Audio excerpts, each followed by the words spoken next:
So we was having an interesting conversation earlier. We're going to get to it in a minute, but one of the purposes of the deep surface experience is to repurpose the conversation, Ivan. Absolutely. Unburden the bias. I think conversation now has become an ingredient to how we think, move, the collective conversation, because that's what we're doing on podcasts. That's what we do on, we talked about social media now being our TV, it being the place that it feeds us, that we get our ideas from, our thought patterns, the way we think about the world. And I think people are locked into pockets of bias, and they're not open to the conversations that we need to have to liberate our people into the place they need to be. I think ultimately that's a weapon because, sometimes you can be tone deaf. Sometimes people can have fatigue by hearing the same thing over and over again. That's why repurposing the conversation is important. And I think you do that through empathy. You do that through kindness. You do that through hard conversations. You do that through friction, disagreeing, but being able to do it in a way to where the information can be dispersed correctly. You know what I mean? So that's kind of the lifeblood of what we're about here at the Deep Surface Experience, because when you share your experience, when you share who you are, when you share the authentic nature, the authentic nature of oneself, when you share that, I sound like you remember the tape bloods when they didn't work, when they were going dit dit dit dit dit dit. That's how I sound. That's a tongue twister though. But the I'll say it again, authentic nature. I got it right. But when that shows inside of you, there's no judgment coming out of that. That's just you expressing who you are. That's you pouring yourself out to people, because that's the empathy part. Listen, I say this all the time. We sharing suffering with each other. That's a beautiful thing. It's a beautiful thing because that's how we get healing. That's how our society gets better. And I do, even though society is coming to a place to where so many things happening, we having so many arguments, so many disagreements about this and that and this and that. It's about, the question I want to ask is, how do we move forward now? What does forward look like now? Specifically, how we have like the conversations you was talking about, we was having about how men and women are going at it, specifically black men and black women, and that conversation has been had so many times, but let's kind of break it down and repurpose it tonight a little bit and give it some context a little bit, give it a little bit of empathy, because I think sometimes when we have these conversations, we're demonstrative. We're like, this is the hard line here. This happens here. And that's what's happening. It's like two species that need each other, that love each other, that is God's people, that we beautiful and we the salt of the earth and we're right here and we're the only thing that's stopping our utopia from happening. We got to be honest, both of us, both sides are, black men and black women, because the conversation dominates social media. It dominates TikToks. People create pages to have these type of conversation. And what it does is it divides us. It really, truly divides us. It seeps into marriages. It seeps into relationships. Again, it seeps into our frequencies, our thought patterns, and we start treating each other differently. We start having these conversations that aren't productive, aren't fruitful, that doesn't render the result that we need, and ultimately getting our kids to a forward place to where they have a utopia, where they can live better than us. Versus still talking about generational curses. We know all about generational curses. It should not be unless the ones that's hiding out, if we're really doing our job and really start having conversations to where it can really drive a solution, then it's going to be on us what happened to our children. Absolutely. It's up to us. But Eben, I want to go back to the point you made. That was a soliloquy, by the way, that I didn't mean to have. But anyway, I'm just passionate about what I do, man. I love this. Absolutely. But Eben, I want to go back to what you talked about earlier, and it just caught my attention about the conversation that black men and black women are having about how we do in relationships, roles, responsibilities, these things of that nature. But you had a really good point. I want you to talk about that a little bit to get the conversation kind of started. Social media is the new media of influence. It was once radio. Yep. It was TV. And now social media is the avenue where the most influence lands. So people believe what they see on social media is the truth of life. Absolutely. But I don't think that people take into account that we're talking about people all over the world. So whatever that number, 8 billion. I want to say 8 billion. Yeah. We're going to say it's 8 billion people all over the world. When you're looking through the comments or the videos of social media, this is a very small portion of the 8 billion people worldwide. So to think that what you're seeing and what you're reading is the concise thought process of society at large, it's actually a ridiculous thought when you actually take the time to think about it. And so I think it encompasses a smaller segment of people, smaller subcultures. And so when we see this thing of black men and the black women, they're against each other, I really just think it's the propaganda of social media. We know the influence as black people. I think we know the influence of propaganda more than anybody. Absolutely. People from all across the world see African Americans as a thug. We're ratchet. We wear braids. We have gold teeth. We twerk. Like all of these. We eat chicken. Like all of these stereotypes. We do all of that too. We do all of it, but not all of us. I do all of that. I don't twerk, but I do all of that other stuff.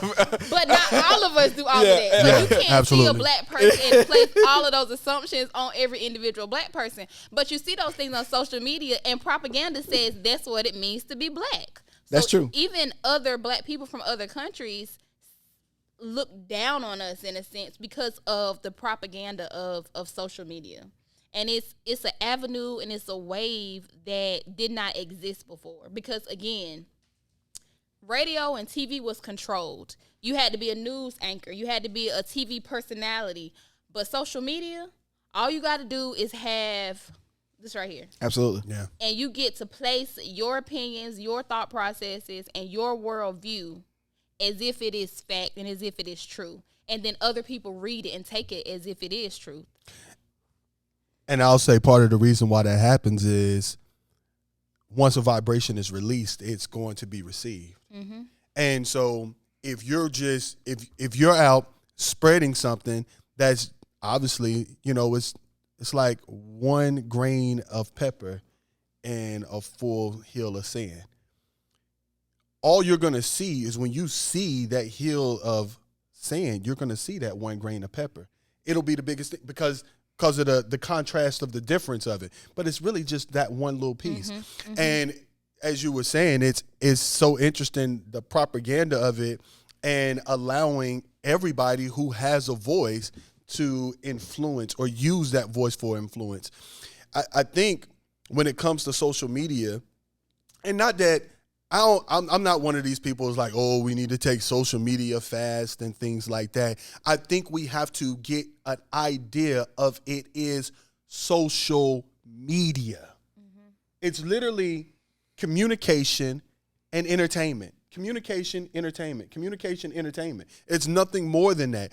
And it's sad because this is where some people are going to get all their information on how to do their nails or why they dress the way they want to dress or to have a certain type of lifestyle. They're going there to actually download information, a new vibration, and giving them or helping to change the composition of how they actually think by doing so. I think you're undervaluing the influence and power that social media has on our everyday life, because although maybe we shouldn't be on there, maybe we shouldn't be as addicted, maybe we shouldn't be doing these things, but they're happening. Social media is as real as we're talking right now. Mm-hmm. It is.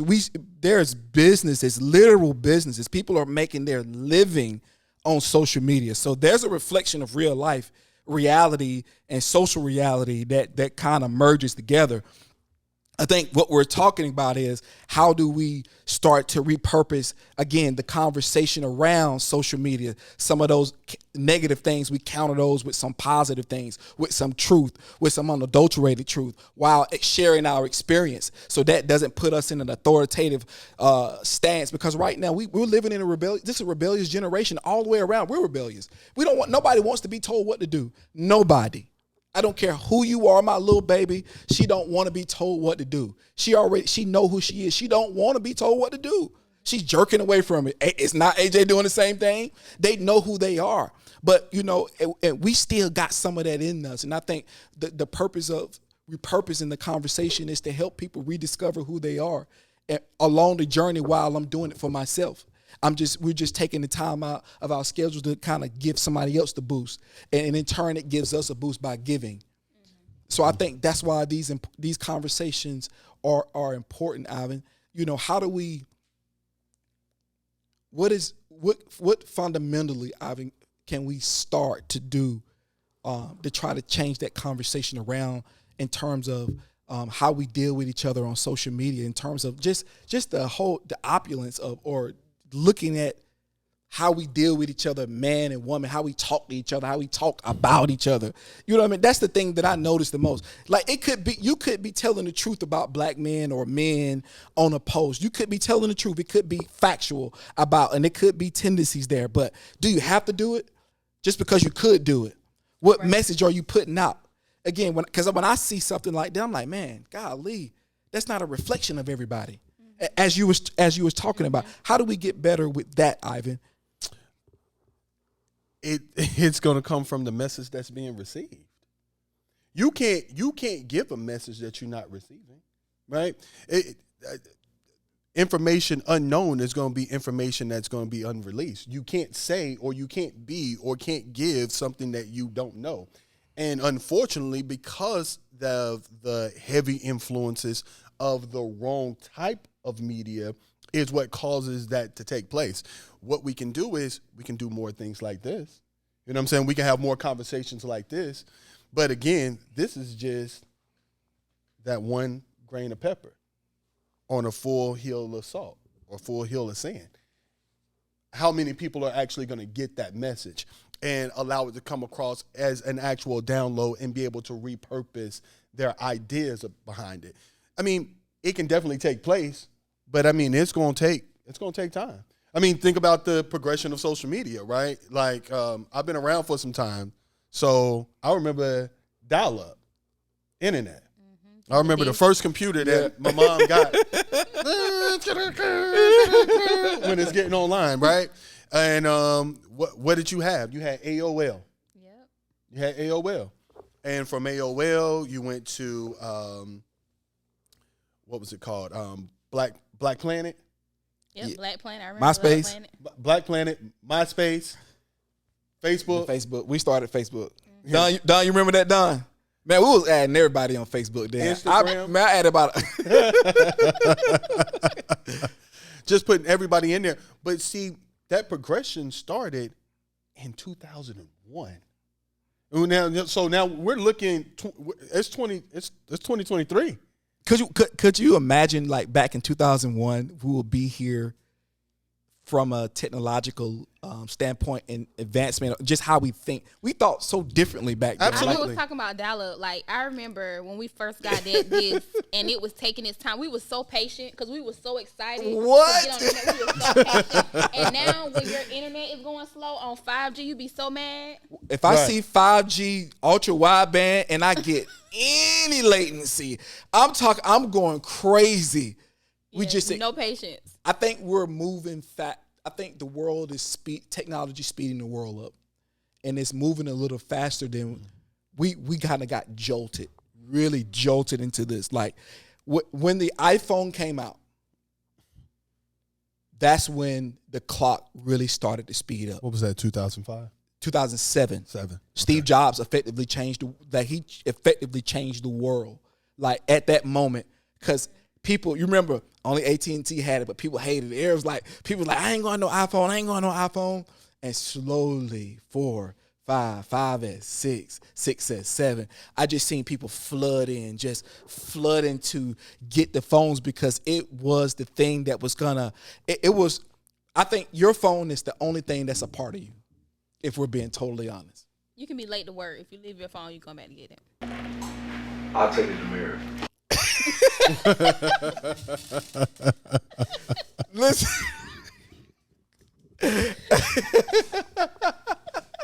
We laughing at Don. Oh, by the way, we are in the Core Sports Performance Center. I got my guy Don over here. He does a fantastic job. D1 trainer. This guy is the next Deion Sanders plus. Trust me, he the next guy. Listen, you heard it here first. I'm not just saying that because he's my best friend, although that would be biased. But I'm saying that because this guy puts in the work. So if you have any children, you have anybody that you want to bring, any athletes you want to bring to the court, bring them on. But the slogan is, this ain't for everybody.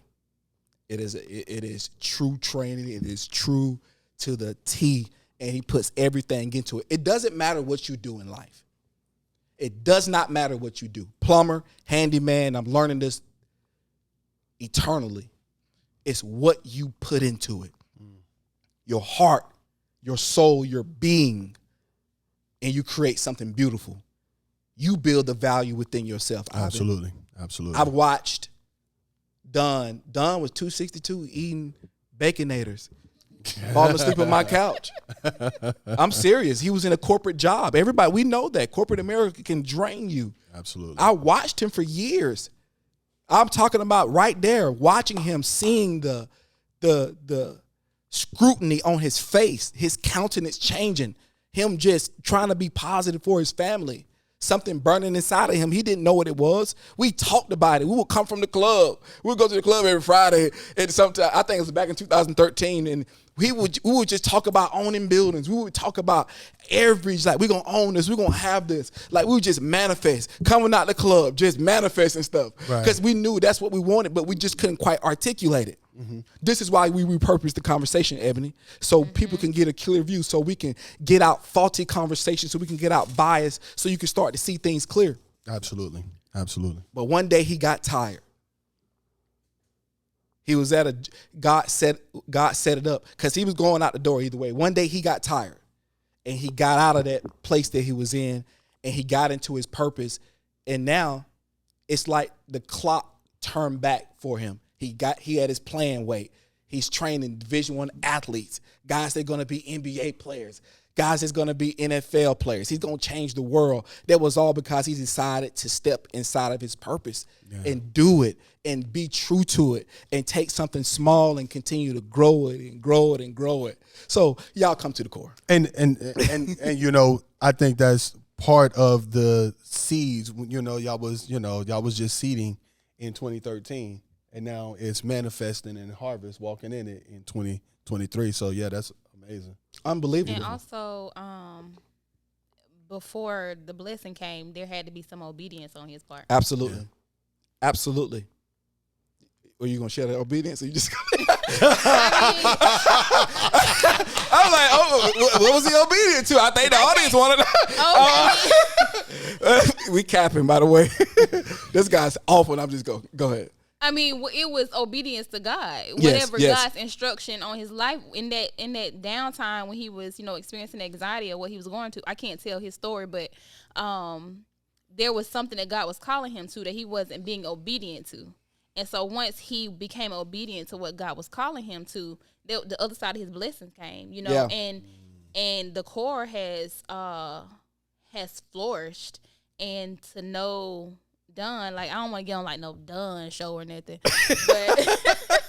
but to know Don and to see him in alignment, you can see how he has flourished and came into himself. And when you come into yourself, there's a level of authority that you walk with. That's it. That's that good. It's like awe-inspiring is what I'll say. I don't even have the words for it. But when you see somebody walking in their authority, it's a big deal. And it and what that does, it commands the excellence out of you. You can't stay in his presence. Mm-hmm. Mm-hmm. Yep. You can't be around great people and be mediocre. Their very presence will make you uncomfortable. Yeah. It'll make you. I've been on both sides of it. I've been the one that possessed the power. I've been the one that's been in front of the power and said, "Ooh, let me do that." Especially if you expect excellence out of yourself, you can't Absolutely. be around excellence and just be that doesn't work. And I think that's the level that he's reaching. So while we describe and done, it's a bigger conversation. He repurposed his life. He repurposed the conversation that he has in his head. Well, he used to tell himself, man, when I'm going to get out of this? At some point, the conversation changed. In your head, the conversation at some point has to change. Mm-hmm. That's the only thing that's going to get you out of bed. That's the only thing that's going to get you out of your situation is how you talk to yourself, Ivan. Mm-hmm. You know what I mean? I could imagine the days. People think it's easy to change. It is not easy to change. Absolutely not. It is not easy to change. I think we get on shows, we get on podcasts, we get on stages, and we sell change like you can buy it, like it's a formula. Man, it's really something deep down inside of you. It's really something that has to come from, like they say in the church, the unction on your gut. Like you really have to be sick and tired of your habits. Absolutely. Until I see your habits change, you hadn't changed. Absolutely. Right. That is facts. I still love you, but don't ask me to tell you anything, because the one thing, you can tell people the truth when you're honest with yourself. So if I see the habits ain't changed, we don't even have that conversation. Let's keep on trucking, baby. I'm giving you grace through the process. Right. But go ahead, Ivan. No. I wasn't going to say anything other than to piggyback off of that. And I would imagine that's probably why it's called core, because he had to get down to the core. But I was just going to piggyback off of what you were saying, that, change is absolutely not something that's easy. And change isn't change until something changes. Your habits have to change. Your thought process has to change. The people who you hang around, your influences have to change. Like, change is not real change until something actually changes. And people, like, oh, yeah, I'm doing this, I'm doing that. But they're running in place like gerbils on a wheel, So when something actually starts to look different, feel different, and other people can actually notice it about you, that's when real change is coming. So, trying to just sell change like it's something that you can go and buy, it's absolutely not something that you can buy. It's something that you really got to dig deep for. Yeah, because life is like the interstate. It just keeps going and just like this. And what happens in life is we go on with life, and then something happens, and it knocks us off, and then we get stuck at an intersection. We get stuck on side of the road, but life is still going. Yeah. That's why change is hard, because how do you get up while somebody's lapping you in life? And so it's like this. When you hadn't worked out, and then you go walking to the gym and watching everybody else work out. That's what makes people stop, because they look at this guy and it's like, man, I ain't gonna be able to do that. Let me go. And people they give out. Mm-hmm. They get that, and they literally give out. That's why we can't underestimate the power of when somebody comes into their power. We can't underestimate Absolutely. that, bro. And I watched that firsthand, and that inspired me to not quit on my journey. You see how that works? Mm-hmm. He repurposed his conversation. So now when I need it in my life, I'm able to see that and say, okay, he doing it. If we friends, there's a responsibility for friendship too. Talk loud, bro, if you're going to say something. Ivan, you talked about change. All change is not necessarily good.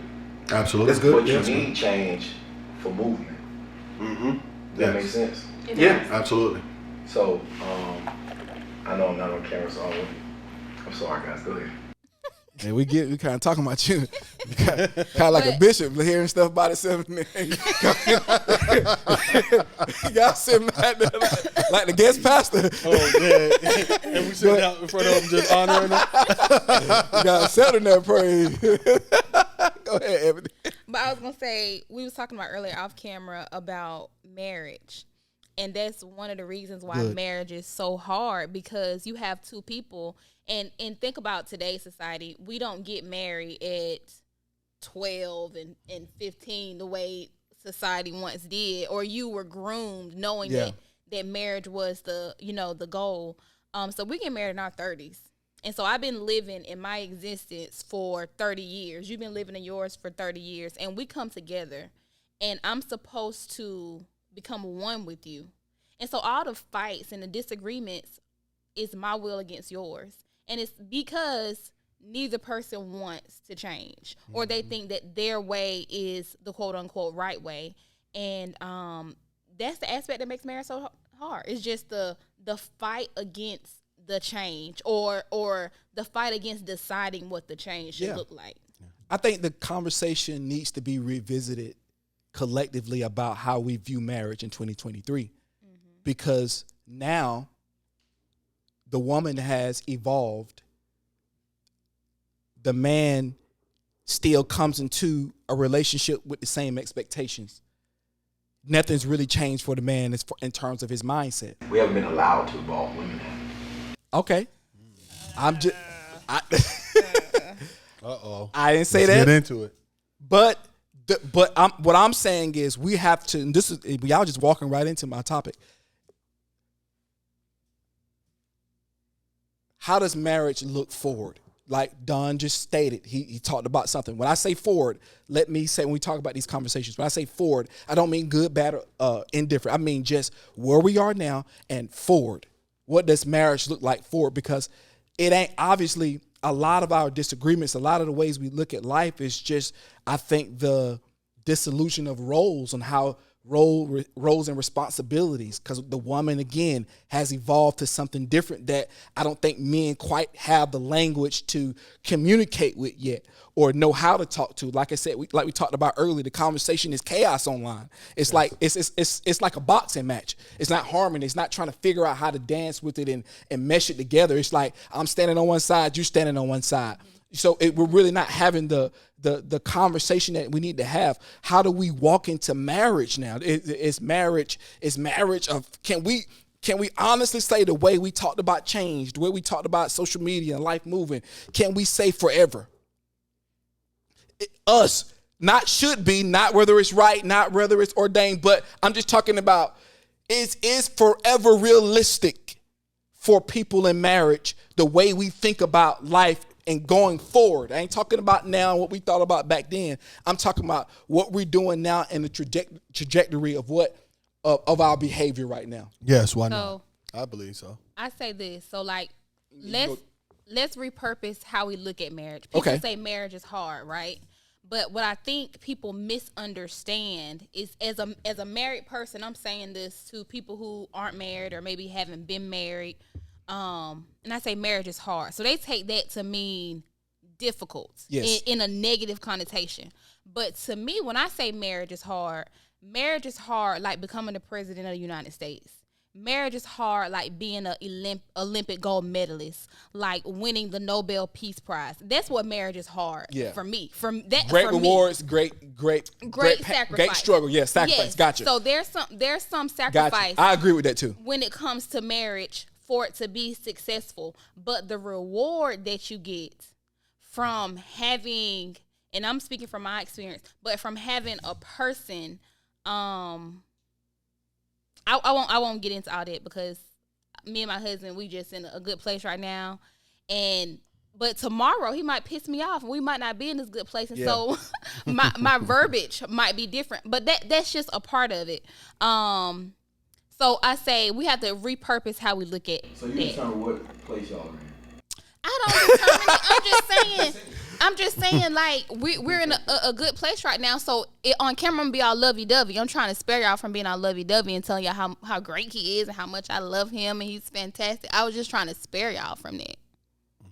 Y'all don't want to hear about my husband and how fantastic and wonderful and amazing he is to me. Yeah, that's good. No, I think that's good. I think they need to hear that. Yeah, that's what I'm saying. Because I don't think it's heard enough. And I'm a man that actually still believes in marriage. Mm-hmm. Absolutely. I've been married before. But some of the things about marriage that I really feel like we got to get rid of, it's kind of like being excited, being happy, and being startled are all moments. And that's kind of what I meant when I was saying tomorrow I might be mad at him. Right, exactly. Yeah. Those are all moments. We've got to move out of the idea that there's happy ever after because Disney wrote that. Well, first of all, they stole it from the Grimm brothers. We're not going there tonight. All I'm saying is because they put that at the end of every single last one of their stories, we have this ideology driven by media that's what marriage is supposed to look like. Mm-hmm. That there's going to be no. anything that grows is going to be a struggle. A tree has to struggle in order for it to become a tree. And so there's going to be there's going to be friction there, but there's something great that comes from that. You produce fruit. And what I mean by producing fruit, it doesn't always necessarily mean children. You might establish great businesses with one another. Yep. You develop great relationships with other people. You have a good social network. You might build amazing companies, but you have to be dedicated to the build, not dedicated to the happiness and the flowers and the love and always feeling. Well, we're sold fairy tale out all of our whole society. Right. Every show we watch, they lull us to sleep with these fairy tales, and they get in our imagination, and we jump out of reality and start living in our imagination. It happens to people, and it's to Ebony's point when she says that for 30 years of existence, now I meet this other person and I've got to change, or I have to adjust my ideas of what I've actually learned over the last 30 years. And if they start with us when we're children, right? And it's just bigger to the media conversation that we're having. They start subtly. And by the time you get to the age 30, your ideas, well, no, it's supposed to be like this. Where did you get that from? Right. Yeah. Even your traumas. Right. Yeah. Working through your traumas. Yeah. Absolutely. We got to accept each other. And that's why we don't accept each other's trauma. Because by the time, because of how we did it, because we didn't get married at 12, because we didn't get married like right away, we accumulated a lot of trauma. We just did. Good. We accumulated it. Think about good. it. Most single people, the mantra is, I do what I want to do. Right. I'm going to live my life. And we know what code for that is when you're single and you by yourself, male or female. Everybody know what code that is. So we accumulate this trauma, these experiences, these people, these soul ties. All of these soul ties don't just have to be sex. It can be strongholds are real. It's that person's personality attached to you. The stuff they spoke over you, being in your house, being around. We in the spiritual world. We fight spiritual wickedness. We fight these things. You ain't just fighting somebody's flesh. It's something making them say the things they say to you. They're not just coming up with it, and you wonder why you got to believe wickedness and things when you see them, when they're in your face. We all got it in us. Yeah, we all comprised of it. Sometimes you was like we talked about last time. Sometimes you was the enemy. We got to just know what we are. We having a good time. Repurposing the conversation, moving it forward, because marriage is the foundation. It's God's. To me, it's God's institution. I think it is where you go to grow. That's why it tells you about being one. I love it. No matter the troubles I have in marriage, no matter what it is, I will always believe that it is the greatest thing that ever created. Always believe that. When I think about that statement, becoming one, I always think about how two hydrogens and an oxygen come together and they create water.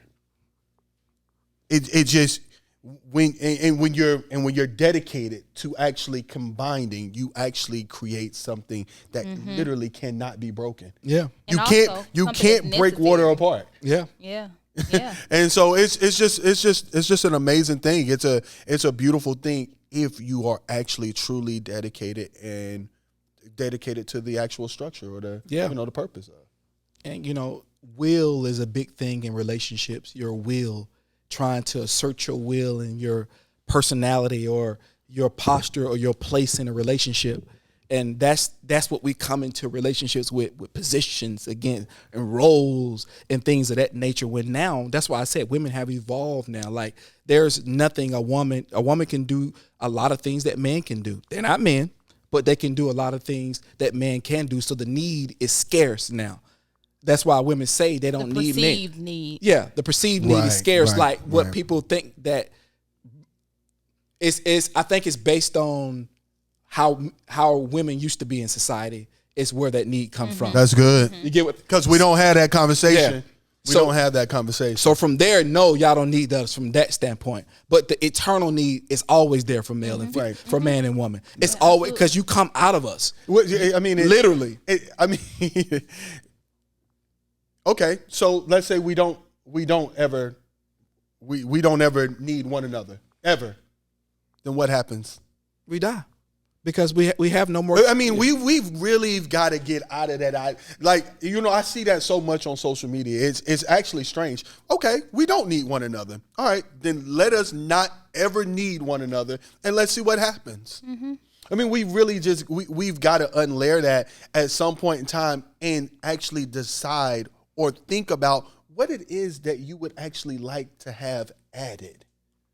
It's what would you like to have added? Because we all would like a little bit more of something, right? We had a conversation about that some pods ago. You know what I mean? It's always about more. But when that person is coming, they're adding to you. They're adding to you, and then the two become one and has the ability of creating something amazing. So yeah, I mean, that whole need thing. But I will say this: we don't hear a lot of men saying we don't need women. No, and I think again, it's the collective conversation. That's why I said repurpose it, because the more frequency we put out into the atmosphere about positivity, about marriage, the beauty of marriage. Yeah, it's hard, but it's worth it. When you start putting that out there and not trying to, figure out who's the best fighter in the marriage or who's the most valuable in the marriage, who brings the most to the marriage, who's this and that, who's that. And we could talk about, everybody can read human nature. It's not hard. We're creatures of habit. So that's not really intelligent. Right. Because everybody's different. Everybody executes things differently. So when we hear people pitting each other against each other, like, man, go against that stuff. Don't watch that. The more we watch that stuff, the more it seeps into us. Mm-hmm. And like Ebony talked about, we have these fantasies become our reality. Stuff that ain't really real in real life. You start taking it out on a person right beside you. Mm-hmm. You start living your trauma out loud to people. And that's unfortunate. So we're talking about forward. So we talked about marriage. I want to talk about one more thing too as well. What does forward look like for marriage? Changing the conversation. We talked about. What does what look like? Forward look like for marriage. Oh, forward. Uh-huh. Changing the conversation, being more aware of each other. We know that women are evolving, but men got to evolve, and everybody got to evolve, and everybody got to talk. But what does forward look like? And let's go back to another foundational thing in our society. Marriage is the foundation, and the church is the foundation. Mm-hmm. It's the root of people move and breathe off of their spirituality and who they believe in. It moves them to a marriage. It moves them to marry their partner to whatever religion they have or whatever they believe. What does the church look like forward based on what it's doing? Not good, not bad, not ugly, just the data. What does the church look like? In 2033, what does the church look like if we continue down the pathway we are in now? If we keep the same behaviors, good, bad, or ugly, what do you see the church going forward in 2033? What does the church look like? Does it still have impact? Is it still relevant? Is it still the church? What does it look like? How big is the impact now? I'll say it will still have impact. It will still be relevant. It will still be the last adjective that you use, because if we go look in the Bible, when the letters were being written to the different churches. Okay. Come on. Or we can even go back to the Old Testament when we look at the judges. Why were there so many judges? Because every time God delivered the Israelites, they found themselves being moved over to the thoughts of false gods and false religions and doing what they did. And so for 10 years, 30 years, 40 years, the Israelites would just be out here. And we're going to say the Israelites were the church because they were God's people. The church is supposed to be comprised of God's people. So the Israelites were God's people, and they did not listen. They did what they wanted to do. They worshiped false gods, the same as the church. So we can say that the church is ineffective, but the church is what it has always been. Comprised of a bunch of flawed people. That's good. Who originally set out to seek God and live by God's will and find themselves faulty due to their human nature. That's what the church is. That's what the church will be until Jesus comes back. And so the church will have impact for who God intends for it to have impact. Everybody that God moves towards his purposes won't be impacted by the church or influenced by the church. But the people that God have designated to come through the church, they don't come through the church. Because if God can talk through a donkey, If he can make the rocks cry out, you mean to tell me he came from the confines of 4 walls with a preacher and a choir and people wearing their Sunday best? He can't do nothing with that. He can do something with a rock, but that will be ineffective. I don't see how. That puts a limit and a cap on God that is just impossible because he's God. So I think, being the church, it's more than just Israelites. It's called out ones, right? That's literally what it means. It's the called out ones. And I believe that because we're in an age of media, I believe that the church is definitely changing. Because now we have to decide who is actually somebody that's called out. What are they called to do? That's a good point. That's a good point. What is their message going to be? Yeah. And so I see it having an effect, but how scattered would that effectiveness be based on who's actually somebody that's how do we out? Based on how do we identify? Do you see the flaws in the church? Absolutely.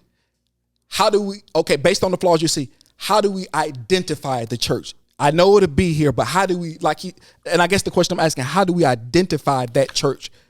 That's yeah. How do we say that's people of God versus the false prophets or this guy, that guy? How do we see a man of God? How do we see it? I ain't talking about a perfect church. I'm talking about an authentic church. I'm talking about a church because what is Christ coming back for? A church without spot or without wrinkle. Mm-hmm. So how do we find that in 2033? Because right now, if we're being honest, it is difficult right now because even online, Ebony, we see progenitors of the word fighting online, getting online, talking about pastors, and I'm watching of the same denomination, the same creed, talking about this guy Mike Todd. Like I don't know what's in this guy's heart. I don't know what he does. I don't know anything about him. Neither doesn't matter. What I know is that why are we coming out against a guy and talking about him in the public if we're supposed to be believers and we're supposed to be people of Christ? What is the purpose? How are we moving forward like this? How are we going to identify ourselves as people of God? What does that look like? Now, that's what I'm saying.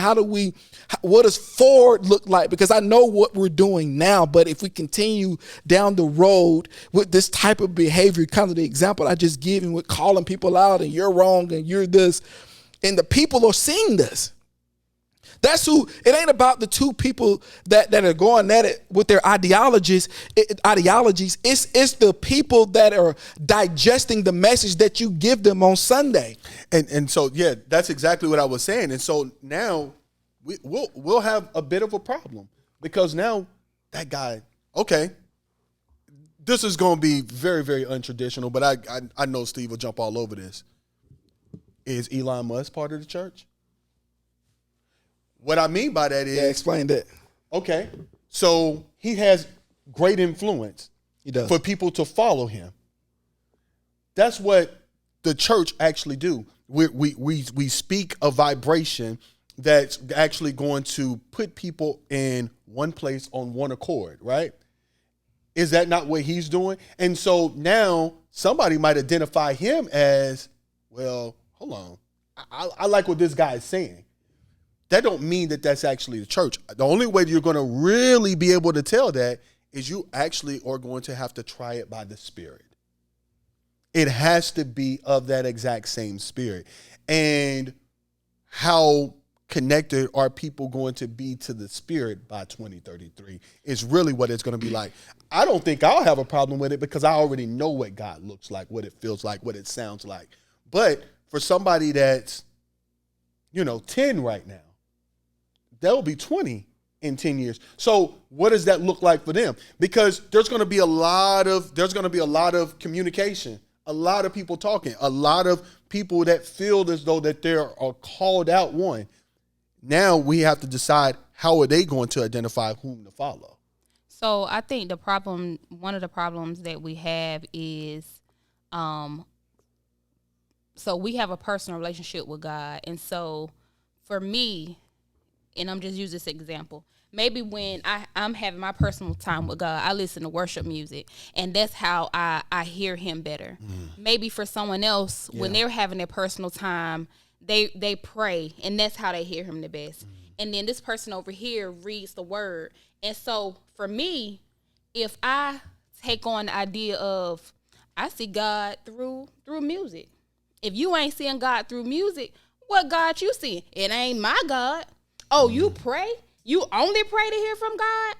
That ain't God. Because my God, we listen to music. And that's what happens. Yeah. We create God how he communes with us, and we box him in. Bubbles, and we make God just that, when God is beyond that. Because one man, God spit. Another man, he touched. And so the man he touched, he gonna go tell people about how God will touch you. God will touch you and heal you. The other man is gonna say God will spit and heal you.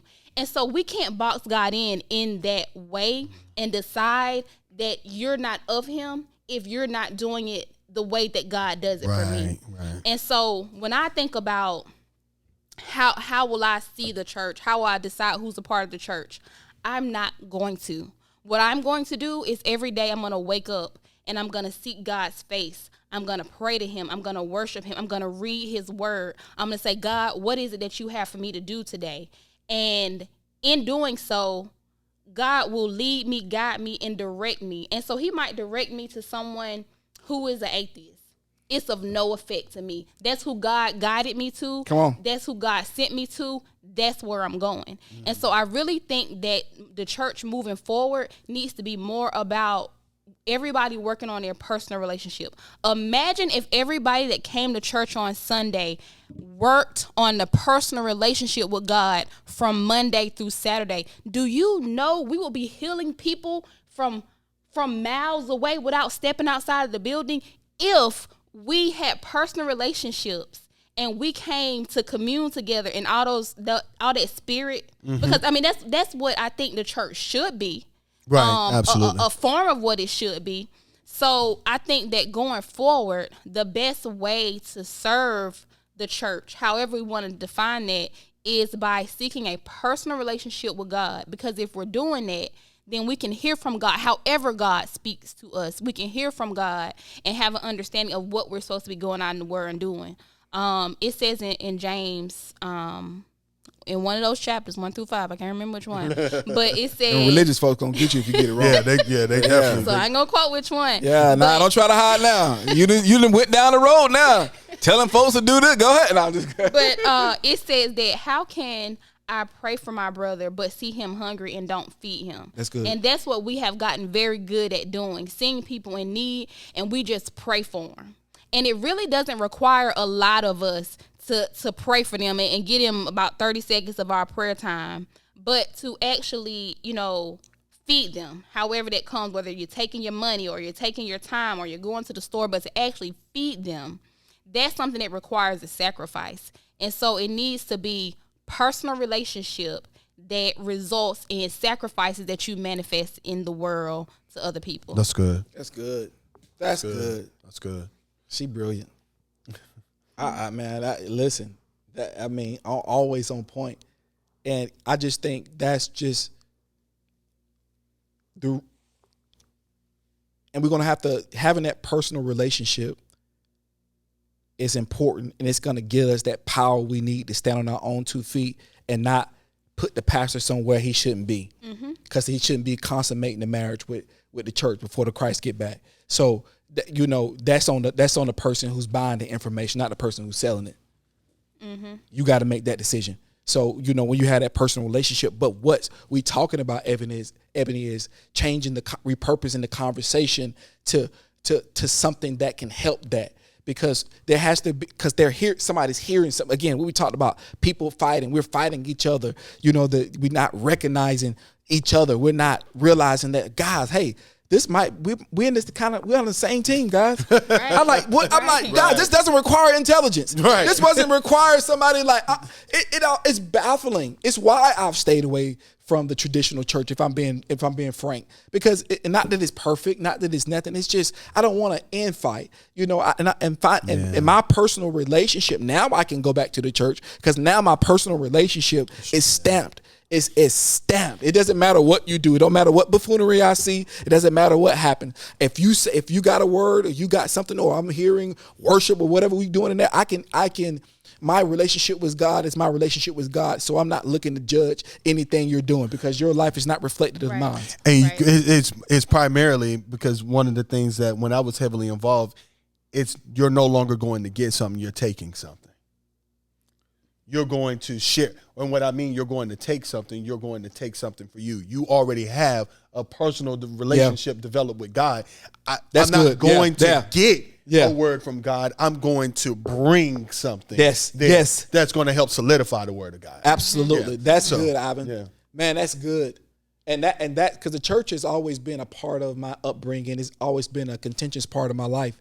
It's been such a like Stockholm syndrome. I know I can't get away from it, but I want to get away from it, and it's because, maybe our parents didn't have the forethought because of the survival mechanism that we had back in the day, trying to just get us to this point. They didn't get a chance to be strategic and put together strategy to look forward. And I think it's first with speaking and having a conversation about, how do we change our situation collectively? We know what we got to do in our personal life. Nobody don't have to tell you that. Again, it's your personal relationship. Mm-hmm. But collectively, how do we change the way we talk so we can help create a better atmosphere around our personal lives? Because we're walking around and we're absorbing these spirits. You never know. Your atmospheres matter. Absolutely. I know no, that's not a religious, that the atmospheres really matter. I think we regurgitated things in the church so much, colloquialisms in the church so much, that we think that they don't have power anymore because they've been regurgitated and people just saying it, but they be true. And you don't really, and you kind of take it. And that's the part that's why personal relationships is important, what Ebony talked about, because the power has to be in the church to show the power of the evidence. Yeah. Churches, when everybody come together and you see the evidence, the collective worship, you see the evidence of God come to fruition. But when you have the repetitiveness over it, people just learn how to do church. They learn how to go there and sit there. They learn how to, they know when to say it. You got to have order, but they know when to say it versus letting, God do his thing. Just letting Thingington, man. This was a good one right here, man. Absolutely. On the next one, I want to talk about free speech too. How do we go forward with free speech? We didn't get into that one because I think does that exist? I don't know. What's the time frame right now? 151. Tim telling me to wrap it up. So we'll do free speech next time. But this is a beautiful conversation, man. And again, one of our purposes of the Deep Surface is very specific, is to repurpose the conversation. I want to keep doing that. That's the theme. Let's keep repurposing conversations. Put different meanings on them. Give them different meanings. That way they carry a different power. Because if you keep speaking negativity, the negativity gonna carry the most power. That's why we got to let our positivity shine. Not only with our positivity, it can't be fluff. It has to be truth too. Mm-hmm. It got to be hard truth, not just about people that we're talking to. It got to be hard truth about us.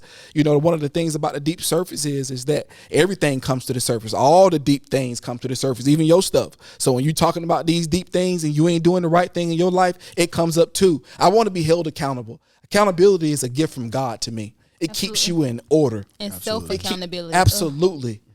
And that's the greatest growth in my life is personal responsibility. I still don't get it right every day. I be knowing when I mess up, but the good thing is I know when I mess up. Mm-hmm. Because the more and more you hold yourself accountable, the more and more it gets on you, Ebony. The more and more that things start to pinch. When you're supposed to be working out, you go eat that pizza. You're supposed to be doing this, but you don't do this. So it may take years sometimes. Again, change. Another thing for the night. Change is hard. That's why we start off first. The first ingredient, the first foundational thing we're going to do here is repurpose the conversation, because we know change is hard. Because ultimately what we want to do is create a world where our children can thrive spiritually, economically, socially, emotionally, and you can subscribe to the Deep Surface experience, because we just gave you one. Good night.